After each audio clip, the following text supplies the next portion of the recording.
On the face of it, this is a mighty attractive idea and an easy thing to describe, an electric 4 Series Grand Coupe. Although to be truthful it's not that, because frankly that'd be a bit of a bodge up.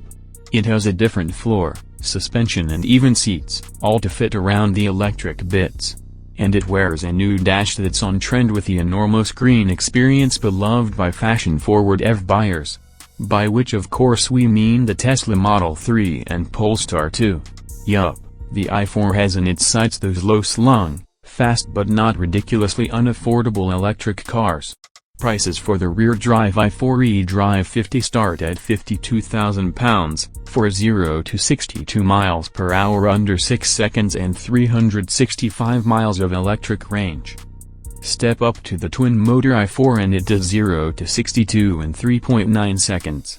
It sits in the M performance hierarchy, called the i4 M50 and costs £64,000. As you'd expect it has firmed-up suspension. But its bigger tires and extra motor erode the range to 318 miles. We tested the M50, and yes it is startlingly rapid, especially so if you've double-pressed the mode switch into Sport Boost. A fairly po-faced name compared with ludicrous we know, but it's effective. While most electric cars seem to run out of enthusiasm once you're broaching UK motorway speed, this one keeps forging ahead into Autobahn territory. It's limited to 140 miles per hour and can get there in quite some hurry. That's partly due to the design of BMW's motors, which have no permanent magnets. That also means they use no rare earth metals. Yet to be honest we're still not sure the M50 is the optimum i4. Sure it has frankly brutal acceleration and grip, especially as the test car had optional 20-inch wheels and tires. But perhaps in pursuit of all that, it sacrifices the delicacy and feel of the best of BMW's cars. Maybe rear drive and slimmer tires will open up a new side to its character.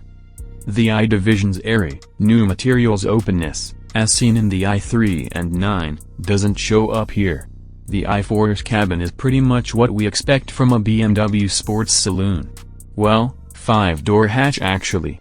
Apart from the new display system, which is a pair of curved screens joined under a single glass sheet, bracketed proud of the dash itself. The screen system itself works well, and you can configure it with multiple options. There's also an iDrive controller wheel. But most of BMW's other shortcut buttons have been banished. So there's no longer one for the driver aids, and that's a right pain. Loads.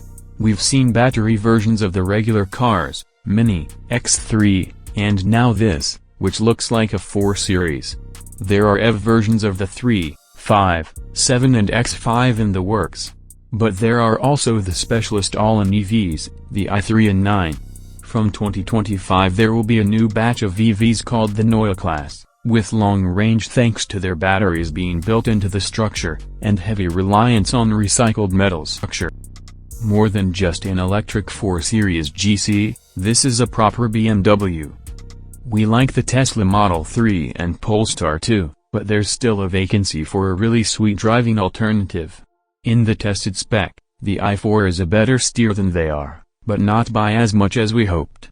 The new interface is a mixed blessing, but otherwise the cabin has all the qualities of a typical BMW. It's snug and well made. Meanwhile, this is a car with the sort of range that should allow almost anyone to do almost any of their road trips. It charges fast, and brisk driving or low temperatures don't harm the range as badly as some EVs. It doesn't look like a spaceship, but lots of people don't want that. Which is why BMW does so well. This is a proper BMW.